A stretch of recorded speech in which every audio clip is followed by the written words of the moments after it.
Assalamualaikum warahmatullahi wabarakatuh. Kami dari kelompok 6 ingin mempresentasikan hasil diskusi kami yang berjudul paragraf.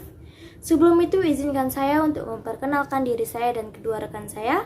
Nama saya Citra Utami Lubis dengan NIM 0304202106 dan kedua rekan saya Sayyidati Maliha dan Nabila Laila. Untuk mempersingkat waktu, marilah kita masuk ke materi paragraf. Paragraf adalah perpaduan kalimat-kalimat yang memperlihatkan kesatuan pikiran atau kalimat-kalimat yang berkaitan dalam membentuk gagasan atau topik tersebut. Paragraf memiliki 3 unsur. Yang pertama adalah ide pokok, yang kedua adalah kalimat utama, dan yang ketiga adalah kalimat penjelas. Terlebih dahulu kita akan membahas unsur yang pertama, yaitu ide pokok. Ide pokok adalah hal yang dibahas dalam suatu paragraf atau pikiran yang menjiwai seluruh isi paragraf. Pada umumnya, ide pokok tersurat dalam suatu paragraf, tetapi tak jarang pula ide pokok tersirat dalam suatu paragraf. Dan unsur yang kedua yaitu kalimat utama. Kalimat utama adalah tempat di mana dituangkannya ide pokok suatu paragraf. Berdasarkan letaknya, kalimat utama terletak di awal paragraf, di akhir paragraf, atau di awal dan di akhir paragraf. Unsur yang ketiga yaitu kalimat penjelas. Kalimat penjelas adalah kalimat-kalimat yang menjelaskan kalimat utama. Kalimat ini harus memiliki kesatuan yang padu, yakni semua kalimat tersebut membentuk suatu paragraf, menyatakan sebuah ide pokok tertentu. Seperti yang kita ketahui, paragraf memiliki 5 fungsi. Fungsi yang pertama yaitu untuk mengekspresikan gagasan dalam bentuk tulisan dengan memberikan suatu bentuk pikiran dan perasaan dengan serangkaian kalimat yang tersusun secara logis dalam suatu kesatuan. Dan fungsi yang kedua yaitu untuk menandai peralihan paragraf baru bagi karangan yang terdiri dari beberapa paragraf. Mengganti paragraf berarti mengganti pikiran. Fungsi yang ketiga yaitu untuk memudahkan pengorganisasian gagasan bagi penulis dan memudahkan pemahaman bagi pembacanya. Fungsi yang keempat yaitu untuk memudahkan pengembangan topik karangan ke dalam satuan-satuan unit pikiran yang lebih kecil. Dan fungsi yang kelima yaitu untuk memudahkan pengendalian variabel, terutama karangan yang terdiri dari beberapa variabel. Baiklah, saya akan melanjutkan penjelasan dari rekan saya, Citra Utami Lubis. Dalam membentuk suatu paragraf, memiliki beberapa syarat.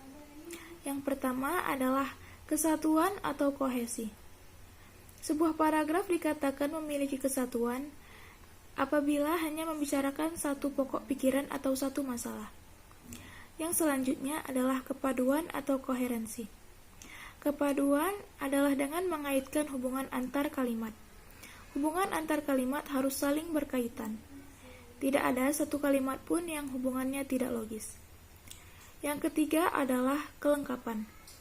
Kelengkapan merupakan suatu paragraf yang berisi kalimat penjelas yang cukup untuk menunjang kalimat topik. Yang keempat adalah panjang paragraf. Panjang paragraf dalam sebuah tulisan tidak sama, bergantung pada beberapa jauh atau dalamnya suatu bahasa dan tingkat pembaca yang menjadi sasaran. Dan yang terakhir adalah pola susunan paragraf. Pola susunan paragraf merupakan rangkaian pernyataan dalam paragraf yang harus disusun menurut pola yang benar. Pernyataan yang satu disusun oleh pernyataan yang lain dengan wajar dan bersetalian secara logis. Adapun jenis-jenis paragraf berdasarkan tujuan, yang pertama adalah paragraf pembuka. Paragraf ini biasanya memiliki sifat ringkas menarik dan bertugas menyiapkan pikiran pembaca kepada masalah yang akan diuraikan. Yang kedua adalah paragraf penghubung. Paragraf ini biasanya berisi inti masalah yang hendak disampaikan kepada pembaca. Dan yang terakhir adalah paragraf penutup. Paragraf ini biasanya berisi simpulan atau argumentasi atau penegasan kembali untuk eksposisi mengenai hal-hal yang dianggap penting. Berdasarkan letak kalimat utamanya, paragraf terbagi menjadi 3. Yang pertama adalah paragraf deduktif. Paragraf ini ditandai dengan terdapatnya kalimat utama di awal paragraf dan dimulai dengan pernyataan umum yang disusun dengan uraian atau penjelasan khusus. Yang kedua adalah paragraf induktif.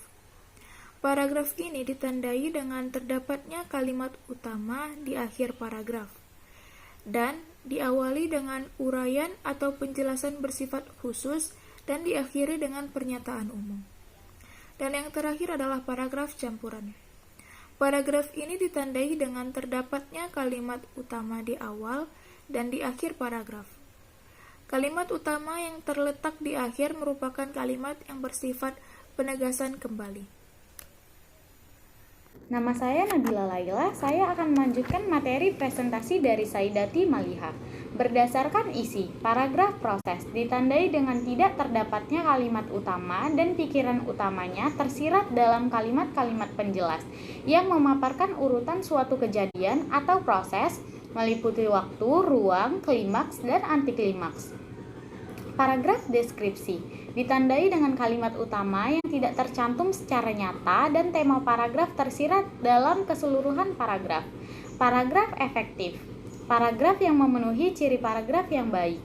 Paragraf perulangan, perkembangan paragraf perulangan dilakukan dengan cara mengulang kata atau kelompok kata. Paragraf contoh, pengembangan kalimat topik dalam sebuah paragraf dengan menggunakan contoh-contoh. Paragraf pertanyaan, kalimat topik dalam paragraf pertanyaan berbentuk kalimat tanya dan kalimat-kalimat pengembangan dalam paragraf jenis ini juga biasanya merupakan jawaban-jawaban atas pertanyaan tersebut. Paragraf perbandingan, pengembangan paragraf perbandingan dilakukan dengan cara membanding-bandingkan kalimat topik. Kedua, berdasarkan teknik pemaparan. Paragraf eksposisi berisi uraian atau penjelasan tentang suatu topik dengan tujuan memberi informasi.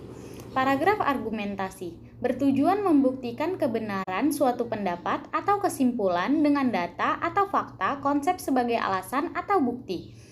Paragraf deskripsi berisi gambaran mengenai suatu hal atau keadaan sehingga pembaca seolah-olah melihat, merasakan, dan mendengar hal tersebut.